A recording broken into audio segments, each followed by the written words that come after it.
Well, aren't we being wonderful? We're 1 minute early because we're just so excited to get going and do this. We just can't Y- stand it. Yep. So, Nancy G was telling me about her class that she has coming up on Tuesday, and it's a show, and mhm. I love it. I love your Tuesdays. Yeah, this Tuesday we're going to be looking at dowsing. Do you know about the Subteal, the dowsing website where they have all the charts? No. This entire book is full of charts you can print off for free from there. Oh, wow. Look at that. And you can choose, you can do food, you can do people, you can do what skills should I look at. I mean, it's got everything under the sun. It even has galactic families. That's And wonderful. it's, so it's great. That's a great source. I'm going to be talking about that. Hi, G. Covington. Yes, it's been, I don't remember seeing your name for a bit, but we're glad you're here today. And Sun Psychic and Sue and I are going to go. I'm going to call it Sun Psychic Sue. Sun Psychic Jean and I are going to go ahead and we're going to give you guys a few minutes to come in. What are you up to when you're not Well, talking to me? tomorrow I have Scott Scorpio Sun Tarot is going to be on my channel. And on Sunday, I have a solo show coming up. And yeah, so, and I just had a healer on my channel earlier today. I had a 12 o'clock show and a 3 o'clock show. I feel like I'm like the movie theater at 12 o'clock. Yes, I know. I know. But I just had Kelly Nyland on, and she's a healer that I met at one of my psychic fairs, and she is amazing. She's a shaman, she's a Reiki master, she's a hypnotist, she's really very well versed. And just, I was in the beginning, when you're at a psychic fair, we all stand together and hold hands and say a little prayer, and Mhm. get some good energy going. And the whole time I didn't know who was standing next to me. I was just holding their hand, and I'm like, and I could feel something coming from her hand. And when the prayer was over, I looked at her. I said, "Are you a healer?" And she's like, "Yeah." I said, "Your hand was on the whole time. I think I was getting healed." It's cool. How many people? Where do you have your psychic fairs, or where do they come show up? I'm in the Washington D.C. area in Okay. Maryland, and yeah, so it's a Illuminate Festival is the ones that we were attending, and I also attend the Pathways. It's the Natural Living Expo. There's several outfits, believe it or not, around here that do shows. There's more shows than I can attend. Hmm.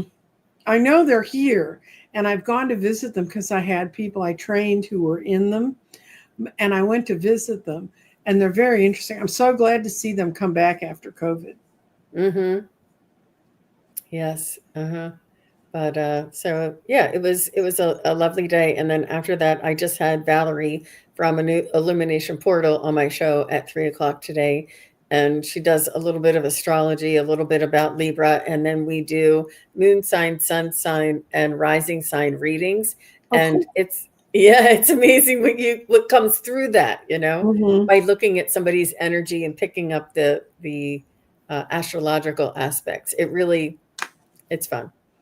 Well, now we're going to go into how did Jean become Sun Psychic Jean? And Yeah. it's good. It, When it did you first realize you had psychic abilities? Well, I was always sensitive, like emotional and you know shy and sensitive around certain people, um, but I didn't know what that was until I worked for a chiropractor and he had his office remodeled. And I worked in the office, and then we were off for several days, and then we came back after the office remodel, and I could feel like it felt like wind was coming through around me.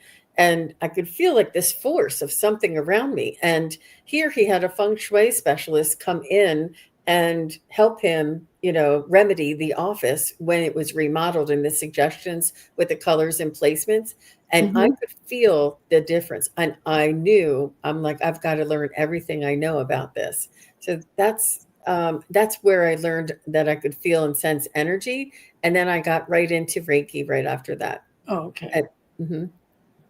Okay, and was there a single aha moment that, or did this sort of gradually build over time? You talked about how this was kind of your aha moment. Hmm. Well, simultaneously with that awareness in the chiropractor's office, I was living in I just bought a home, my first home, and it was pretty run down, and I had to do some fixing up. And when I was in the home, I kind of felt like weird energy, and I thought it was from the people that were in the house before me. Mm-hmm. They were disgruntled because they foreclosed, and I bought the home from the bank, and I thought it was from them being mad and That was left destroying behind. the place. Pardon? Residual energy. Yeah, that's what I thought.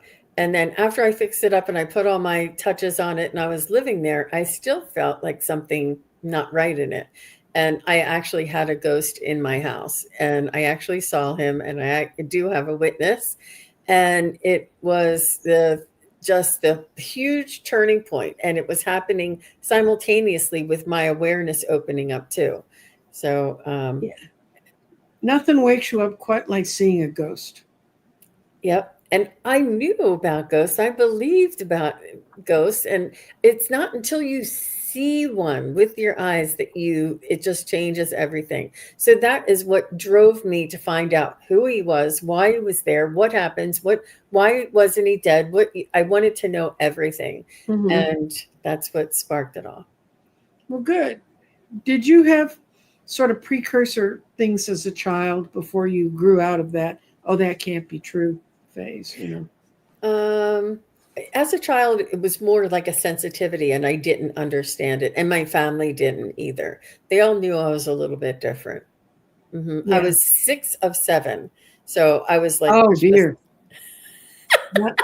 You know, that can be a blessing or a curse. If you're an only child, they all focus on you. I was the middle of five, and I always thought that was a blessing because I got away with a hell of a lot I wouldn't have if they were looking at me as number one or number five. Right, right. Okay. How do people react when you began to share your experiences? Well, I think they were surprisingly agreeable. They were like, Mhm. "Yeah, we figured that." And I was like little, gatekeeping and not telling everybody and family and friends. And then when I told them, they're like, "Yeah, that sounds like you. You've always been interested in that kind of stuff." And I'm like, "You're not shocked?" So pleasant surprise. Yeah, I found out when I went to my high school reunion, my 50th high school reunion. Everybody used to fight to be in my study groups, and I just thought it was just because I was such a bright person. But it ends up, I used to write out 90% of the questions that would be on the test. Oh, and, and they all thought, because I had two older siblings, that I had some sort of a test file or something at home. And it was just, no, they're going to ask about this, they're going to ask about that. And this one guy said, "Man, I never would have made it through history. There was just way too much crap in there. I just learned the stuff you told us to, and I made A's." And I was like, "Oh." And he said, "I can't believe it took you so long to figure out you were psychic." And I went, "Okay." So I wow. think we leak out who we are, whether we like it or not. You sought some training though. You did Reiki, which is a Hmm. pathway in for a lot of people. Is there other ways you explored your gifts? Yes. Hmm. I took a crystal healing class, a Reiki class, and shamanic energy healing for 3 years, which really transformed me. It helped me to look at my own stuff, my own perspective, my own understanding, and how it relates to the world, the humanity. It really changed my perspective and the dynamics around me, and I really evolved through that, and I came out the other side definitely more aware, more evolved, and more in tune with the energies around me. It was just such a blessing for me myself, and I think it primed me in order to be here at this time as in the psychic medium field. Okay. Were there any specific tools you used at the beginning of your craft? And it's the pendulum is one that I've used since I was working with in Reiki, and they Mhm. train us to check the chakras and things like that. And I have just always relied on it. I have uh, a series on my YouTube channel, me using the pendulum. And I have a pendulum in the kitchen that I use to make sure my vitamins are still good, or if I should have spaghetti or fish Mhm. tonight, And then I have a pendulum back in my bedroom there, so that should I wear the red one, should I wear the right one, just to help to acclimate and to or if you're listening to a podcast and you're like, angels, is there angels? I always have to have it on the Right. ready. I have one in my purse and I have one in my to-go bag, like my show bag. So I actually have two in my show bag. Yeah, the I metal one you just held up, the heavy one, that's the one I use when I'm working outside Oh, because it's so interesting. heavy, the wind won't blow it. Yeah, yep. And I do this because you can see it on the Oh, I on the know, I know. TV. Yeah, I have yeah. I've The other ones were just not they didn't show up enough. well, I have So, crystal one, and yeah, you can see it. You can see that there's something between you and me, but you see right through it. So that's not yeah. really great. And I have a wooden one, and the wooden one's interesting. Um, I use that when I'm doing house mapping Wow. because wood comes from the earth, and if you're looking at a map of a house, and that has to do with house healing, which I'm working on. I can do it, but it's not my fastest thing. Um, do you have any mentors or teachers right now? I am currently taking the a course from James von Prague, and I review it and go back over it over and over, and just the nobody else formally. Okay. What's the best advice any teacher, when you were working with a mentor, what was the best piece of advice they gave you? Trust, trust, trust. Um, and it comes in layers, Mm-hmm. but the repeated trust, Mm-hmm. and it sort of allowed you to open up and allowed you to let go, but to trust yourself and trust what you feel and trust your instincts. That's right. And that's the hardest thing I think sometimes, like, why am I doing this? Kind of that kind of creeps in. How do you learn the difference when you're working on your psychic things? How do you tell the difference between what's a psychic impression and what's your own imagination? I get a little bit of a feeling, and it's very subtle. um, it's like a shift in the energy. It has a vibration to it that comes through strongly, and it also comes through in a way that maybe I wouldn't have phrased it, or in terms that I'm not usually familiar with. um, and it's profound. I've had things come Mhm. out of my mouth that have changed me because of what I heard come out of my mouth. Yeah. Yeah, and sometimes we're hearing for ourselves. I always tell people when I'm reading you, I'm reading me in a way. And I'll go, oh my God, yeah, I do know that's what needs to be done here. I mean, just the lessons are Yep. endless. Hmm. Okay, have you ever doubted yourself?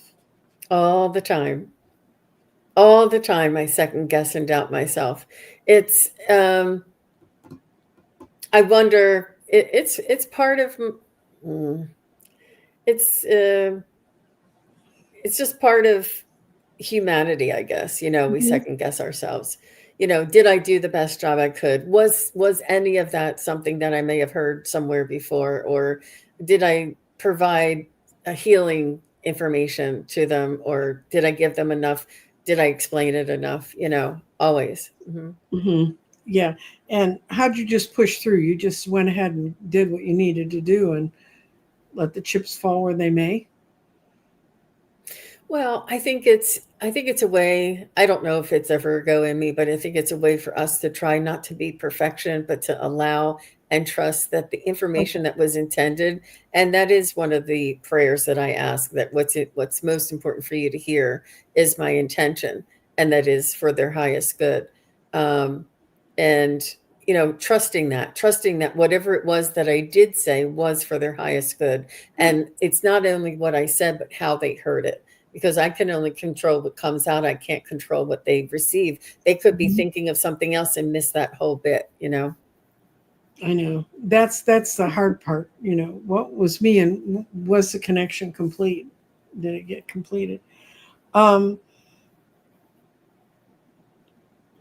have you ever had your abilities gone through strong and weak phases, or have you found things where they get weaker or they get stronger? Yes, and I think it's tied to my energy Mm-hmm. and my health, and whether I'm sleep enough, fed enough, and or overworked. And sometimes the energy that comes off of the computer Mm-hmm. really drains me, so I need to be away from the computer. um, yeah, and sometimes I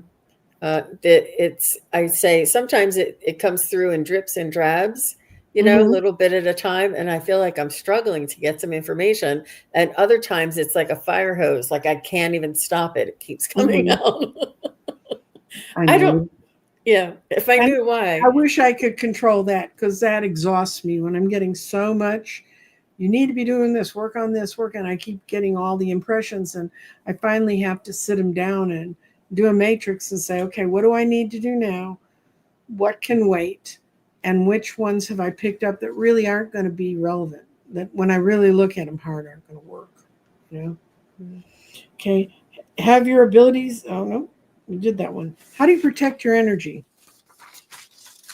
Well, I ask my um, angels and guides to help to protect me. I also use my own energy as a force field. I strengthen my chakras, auric field, and build my own energy of protection, of high vibration, of love and light. And I trust that that is there with me whenever I need it. Mm-hmm. Good. Yeah. Do you have any go-to rituals that you use? I'm I'm just over the moon with chakra balancing rituals.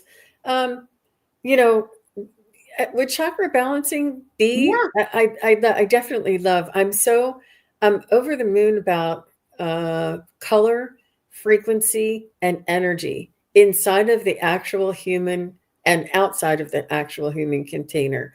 I I'm passionate about it in a way that is not logical to my egoic mind, and it's something that I'm driven to study, to practice, to examine, and to just envelop myself in, and a lot of journeying and meditating. Yeah. Okay. And do you think psychic abilities are innate, and can anyone develop them? Um, uh, what was the my spirit guides gave me the. I was on with Val from Dragonfly Crystals, Mm-hmm. and my spirit guides came through with an analogy that I didn't think of, and they said it's like cooking.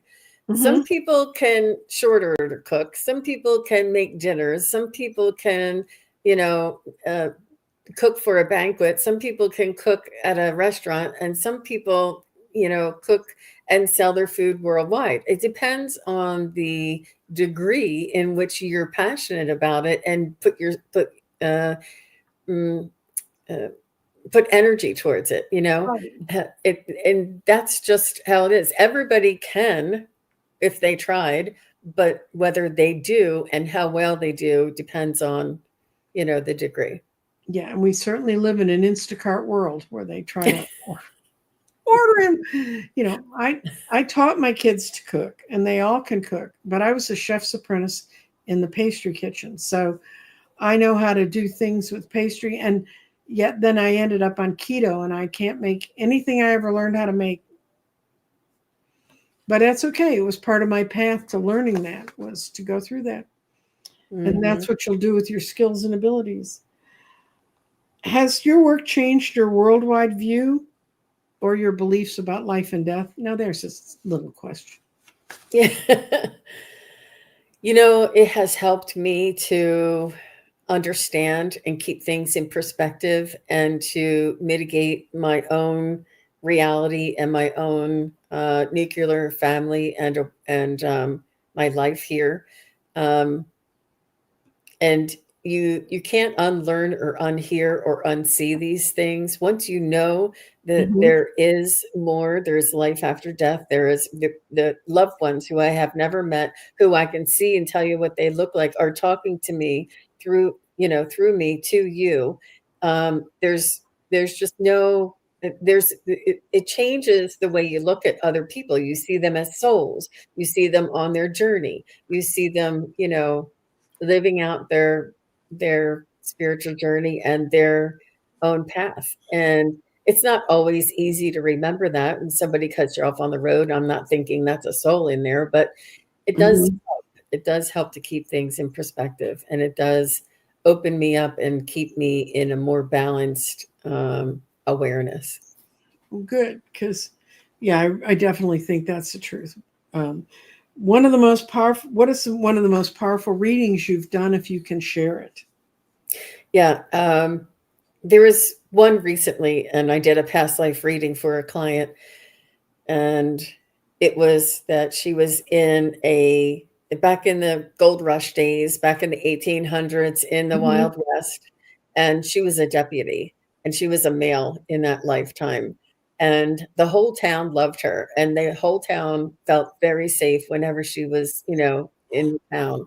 The Mm-hmm. sheriff, on the other hand, was somebody who wanted all the glory and didn't really care that much about the people, where the deputy would help everybody out and Mm-hmm. be there. So he was very beloved, and he had this horse, and the horse was like a beautiful cinnamon color horse, and he had like a vanilla patch down his nose, and he had like a little vanilla patch on his chest. And this horse and this deputy were inseparable. They relied on each other for their life, for their Mm-hmm. livelihood, for their the deputy depended on the horse, and the horse depended on the deputy, and they had like a kismet, like a knowing and a connection with each other, that the Mm-hmm. horse always knew when the deputy needed him, and the deputy always knew when the horse, whatever. So there was this connection, and I told the my client, and my client, I'm closing my eyes telling her this story, and she says, "Jean," she wants me to open my eyes, and I said, "Yes." And she's on her bed with her phone doing, getting the reading, and she turns her phone around, and on her bed is laying a dog, a cinnamon colored dog with a blonde nose and a blonde chest. And she said, I knew him before. She said, I knew him before. And she said, I knew this dog was more than just a dog. There's something about him that he has my heart, and I Mm-hmm. know what he's thinking. She said, and that's exactly what you're saying. And can you imagine that they reincarnated again together? And then she is also in law enforcement. Oh dear. Oh, very good. Very good. Those are very affirming things and those are the readings we have to remember when we think, what am I looking at? It's just real. Yeah, and you don't know. You just have to follow it. Hmm. Okay, how do you deliver complex or sensitive messages? And you can include in that sort of lines you draw in the sand, like I won't read about another person's health for Yeah, somebody else. yeah. It's about people want to know when somebody is going to pass. And I understand sometimes it's out of love, Mm-hmm. um, and to see when their suffering is going to end, because some people do linger, and it's just heartbreaking. Um, but it's just not for me to determine, and there's free will. It's and so that's really very difficult to talk about. Um, and when people are they want to know things, for the wrong reasons. Like what is the landlord going to do when the next apartment comes up? It's kind of hard to, like, they want to get ahead of everybody else. They want like a leg up, and it's almost like they want, it just doesn't feel like it's something in their highest good. Mm-hmm. So it's really very difficult. And you know it's not for me to say, or for me to sort of tell people that kind of information. So I can sort of say the energies are showing it may be in this way, but Mm-hmm. it all depends on, you know, the people involved. But people do, they ask some, they can ask whatever they want, but it is difficult when it comes from that type of a energy. Okay. Because my thing sort of is it really your business? The one I get that's heart wrenching, and I understand why people ask it, but when are my kids going to have grandchildren? And I'll finally break down and say, will you be a grandmother sometime soon? But I'm not Mm, going to spy into their bedroom. Thank you very much. right, Not my right. job. Yeah, Okay. yeah. What advice would you give someone starting to explore their gifts? Oh, keep going and practice, and follow your instincts, because you Mm-hmm. may go from tarot to the pendulum to Mm-hmm. oracle cards, or to psychic fairs, or healing, and then come back around. Just follow your instincts, follow where you're led, and Everything we do is with energy. Someone asked me the other day, well, I can't figure out if I'm a channel or a medium. And it doesn't matter what you call yourself, it's all energy. And there are certain things people might expect you if you put something on your business card. But I just printed up some new business cards because I'm going to work an event tonight. And I put tarot readings, crystal work, and common sense. I don't, what else? Put through the rest of it. that's good. That's good. And are there daily habits or exercises either you do and you think that's fine for me, you don't have to do it, or something you think sounds like a good idea? Well, I'm always working towards being of service Mm-hmm. in that uh, venue, because you're not, you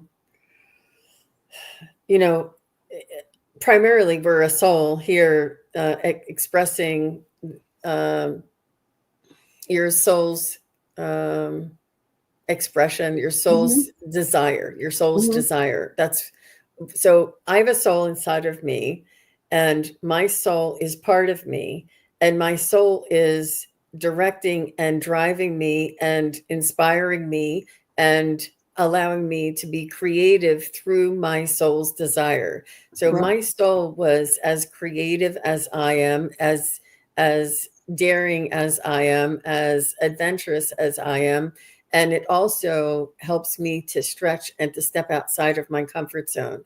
It has it is the part of me that had a plan before I came into this world, and how they wanted to play that out, because I can't explain any other way, other than I've been led and driven to go into this direction. And it is through my own soul's Great. expression. I got that. And how can someone who's interested in growing or learning find a trustworthy member of the psychic community or mentors, or what sort of classes or whatever? For me, I Mm-hmm. would say try them. Get take Mm-hmm. Because I've had readings from different types of people, and not all of them resonated with me, but the ones that did, I go back to. And not only are they good for somebody else, but when you go, you might not find that they're good for you. So it's important, and that's the same with readers. Readers, not everybody's going to hear from me and get something out of it. They may Mm-hmm. hear it from you and hear something different. So everybody has an energetic frequency that comes through their readings.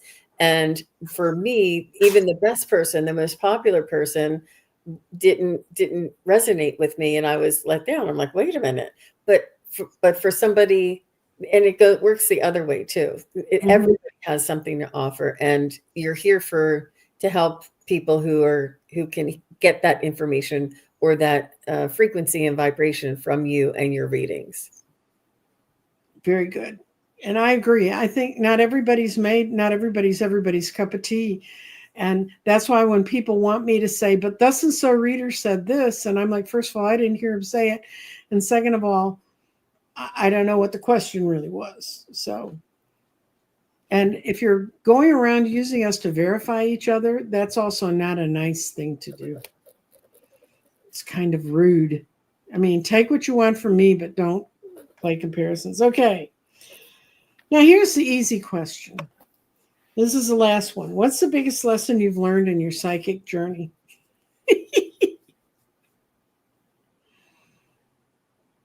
That we're multidimensional beings, and that we can travel anywhere at any time with our intention. The ability of a human being is so much greater than we all know. And even though I do know it, it's really hard to incorporate into this 3D everyday world. I would, you can't be in the realm all the time. You have to be here on Earth. That's And right. the trick is to balance that into this 3D world, and bring heaven on earth, and bring creativity in the spiritual realm here, and embody it with you, and carry it with you, carry that energy. But if it were up to me, I'd be in those realms 24/7. No kidding. I mean, it's so much easier out there. Well, that's sort of the end of our interview. And as I told Jean, I have a party to work tonight, and I have to run and drive across crowded Dallas city traffic. Actually, I'm being picked up by someone. That was the phone, if you heard it ringing in the background. Mhm. Them saying, "Where the hell are you?" But anyway, do you have anything else you'd like to say in summary, or what are you doing, or let us kind of know? I know this, I have this I can show people. This is the website for, okay, wait a minute, where to go? Come on.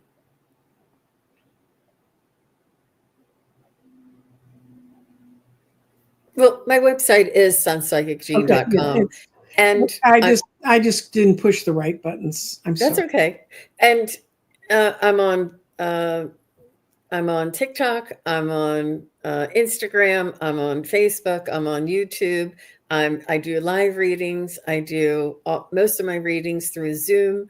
I do events. I did ghost stories events. I did a chakra healing workshop event, and it's all found on my website. But um, I just appreciate the time, and I love connecting with your energy, and it was a lot of fun.